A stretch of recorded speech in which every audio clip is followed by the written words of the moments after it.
they're going to end up opening their own gym and take half my members, blah, blah, blah. I still think I'm in favor of it as well, but I think that's a con that should be addressed. Welcome to the Push Press Podcast, where gym owners learn to dodge bad advice, crush their competition, and actually make money doing what they love. Let's get after it. Dan, who's this episode sponsored by? Do we have one? This statuette. We're saying deuces to all of the previous sponsors because the statuette is the new sponsor. Nothing.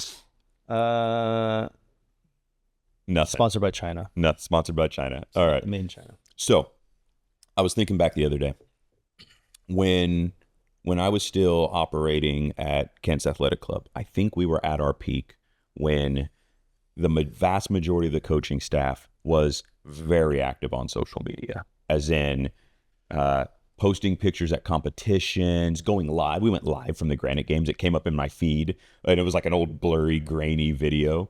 And it really got this going through my head of like, God, coaches posting on social media is so critical, like to the livelihood of the business, to the business's growth, to its future. And so, yeah, that's what I want to noodle on today. I want to talk about why I strongly believe every staff member, every coach should have a very prominent and active social media presence. Yeah, I will start by saying I wholeheartedly agree, but let me address some con points to this that people will be thinking about first. Right. The first one, if coaches are posting on social media, they probably have their phones out on the floor. And you probably want to figure out how to make it so they're still coaching and recording things. I'll tell you from my gym, my members loved it when they ended up on our social media feed. And when people were recording, like form got better all of a sudden or whatnot. It's also controversial that you're making your coaches a little bit front and center. So I know some gym owners who are kind of like, don't really want my coaches to be prominent because they're going to end up opening their own gym and take half my members, blah, blah, blah. I still think I'm in favor of it as well, but I think that's a con that should be addressed. And then there's the obvious fact that you need to get media releases and some of these, you need to make sure the culture of your gym and the legalities of this are understood in your gym, that we print media, we showcase our clients, we tell stories. Yep. And then there's the whole... do you pay a coach to do it? Like there's a bunch of other things to unravel here for sure. And maybe we'll get into some of this today. Maybe we won't, right? But like, it's not as black and white as like everyone should just do it and bam, it happens, right? Yeah. I will say, if you create the culture around this, your members will do it. Yeah. Like there is no paying people to be on. This is the beauty of social media. It's like, it is free and it's accessible and available. So if you make it a culture and you make it known, nobody should be asking to get paid to do this. Right. So, all right, so let's jump in. First point, personal brands, really feels like since TikTok, but I'm sure it's been before this. Like personal brands have really been winning over the course of the last several years, if not the last decade. And when we say personal brands are winning, it's before we jumped on the show, I said like, if you work for Samsung, I may not buy a Samsung TV. I won't buy a Samsung TV just because Samsung advertises it. Mm-hmm. But if you're an engineer for Samsung and I'm like, dang, Dan's a good dude, I'm more likely to buy it because it's you, it's your brand, it's you represent it, right? Yeah. So I think this is really an aspect of the invent of social media where people became, I don't want to use the word influencers, but people were able to express their feelings, and that attracted or detracted people from their audience, and those types of feelings and opinions and things they bought and ways they lived their life became impactful to others.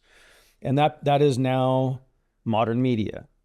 Personal branding or personal reputation online matters. Mm-hmm. So yeah, I agree. In fact, I think studies have shown there's a 561% increase in reach when employees or people in a brand reshare their brand's post versus just the brand posting alone. Like brand messages fall on deaf ears.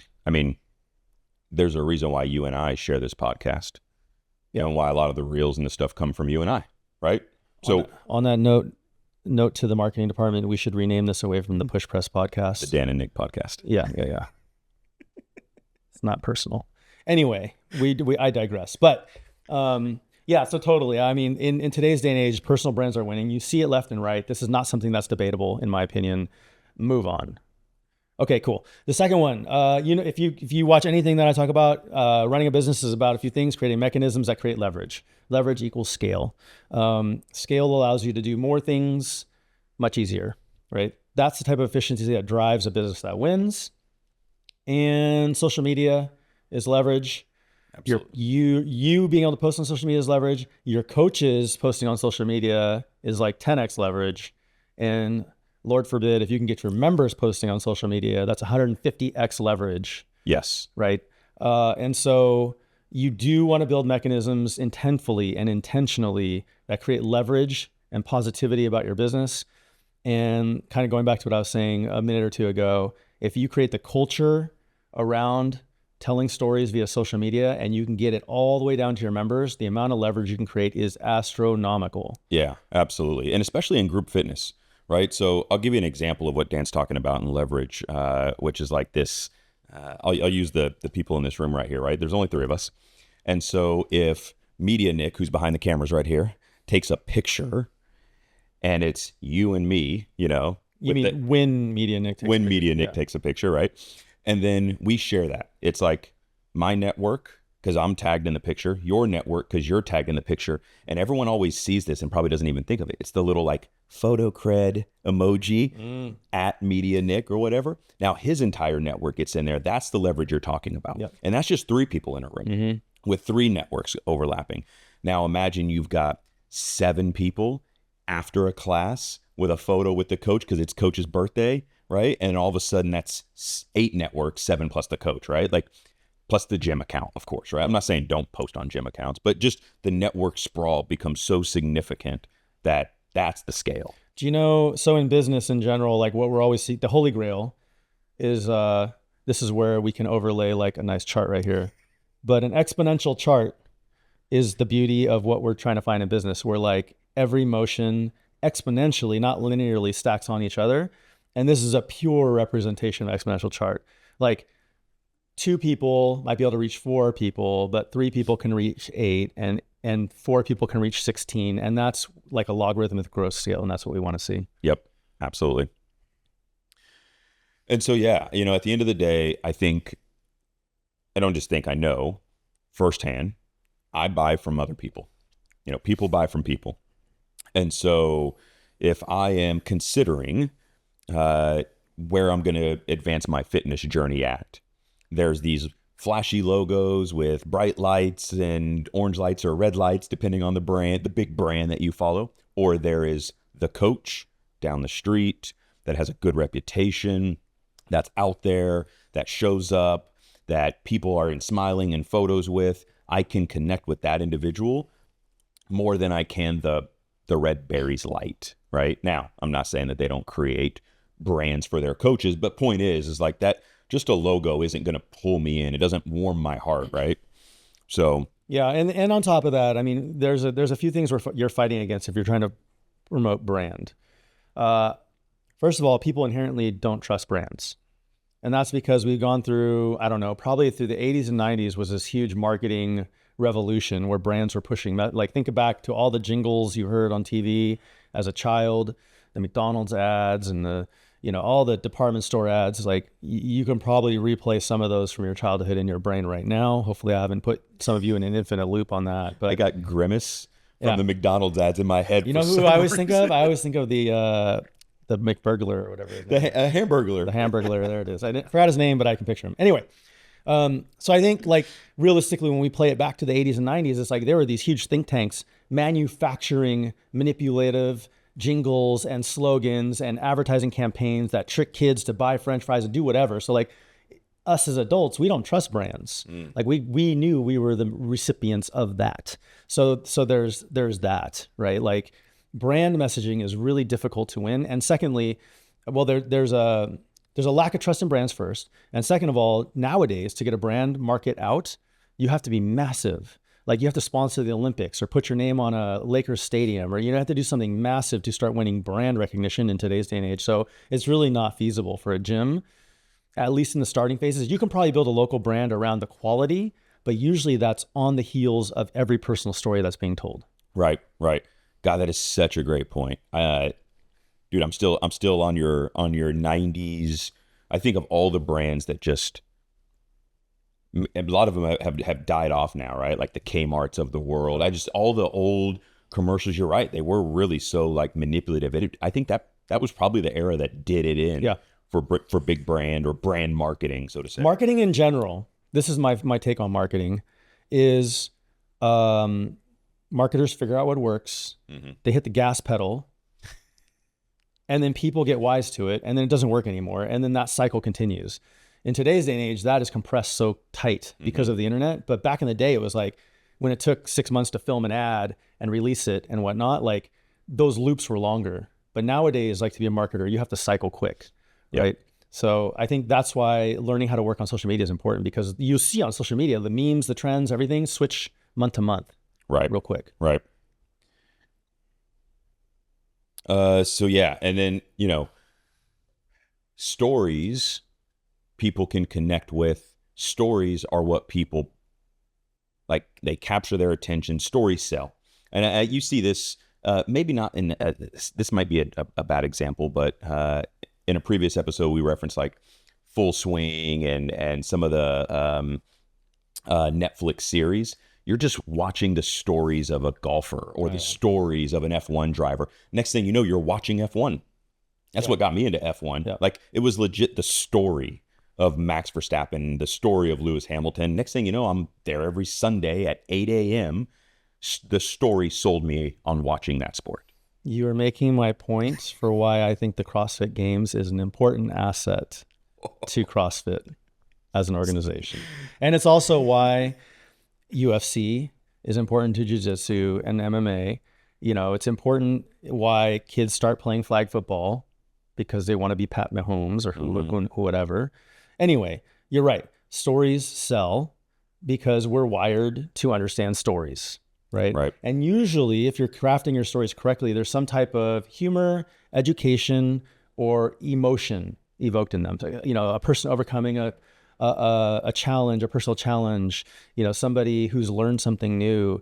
These things actually attract us because like we all want to learn something new. We all have that same challenge that's very relatable that we want to overcome too. And we can see that some other human being did it and we're gonna do it too, right? So, a Harvard Business Review actually published a study saying that people's purchase intent goes up by 23%, like the second that they can relate to the story that they're telling you. So it's like, you want to get a 25% boost in your business, tell a story that relates to someone. The beauty is with social media, you can tell 7 stories a week. Right. So you're just like 25% uptick. That's pretty big when you like compound that over a week. And I want to maybe clarify here, like, I think storytelling, obviously super critical, but even still, I think there's ways just to get yourself out there. And we have a few examples. Liam from Wicklow Strength and Conditioning does a phenomenal job at this. He's always in front of a camera. His staff is always in front of a camera. And a lot of their stuff is pretty educational. They'll drop in some humor, right? And I think humor is great for like building awareness. The like insightful tips or like wellness tricks or hacks or nutrition stuff, that's great for if I'm going to move on to like the consideration phase. So I'm looking at your social media account. I'm wondering what gym I should go to. Humor will draw me in. I think Matt, what gym does Matt own? Banwart? That's Red Wolf. Red Wolf CrossFit. Yeah, Matt does an amazing job at the humor. Shit's good. Everything he posts, I sit here and watch. So great for awareness. And then it's like, how do you move them from awareness into consideration? Now that's where you start dropping in like the tips and the tricks and the recipes and things like that. And now you're moving someone down a funnel, right? So that's kind of the importance. It doesn't have to be like, oh, I just follow Dan all day with a camera all the time. So you don't have to make it this big thing, right? Yep. Yeah. One thing I will say about Matt's stuff that I think this is like Matt's a little bit next level because he wraps education or awareness into humor. He does. Right. And that's kind of next level. But the easiest starting point is just facts and knowledge. Here's a recipe you can use. Here's how weight loss works. Can you target body fat? Here's, what a calorie deficit, means. Here's what sleep means. Like there's just factual things you can talk about. It's easier. Yep. Yeah. And before we move on to the last point here, one little hack is like, just grab your phone and record yourself, even if you don't post it to the world. Oh yeah. I told you I started doing this like every day. I just record my, my routine and I'm just talking to my camera and I after I'm done, I'm like, that's decent. Delete. Yeah. It doesn't even have to see the world. If you just need a stepping off point, right? It's just the reps. Yeah, and I would say the last point that I think we can put a nail in this topic about is about authenticity.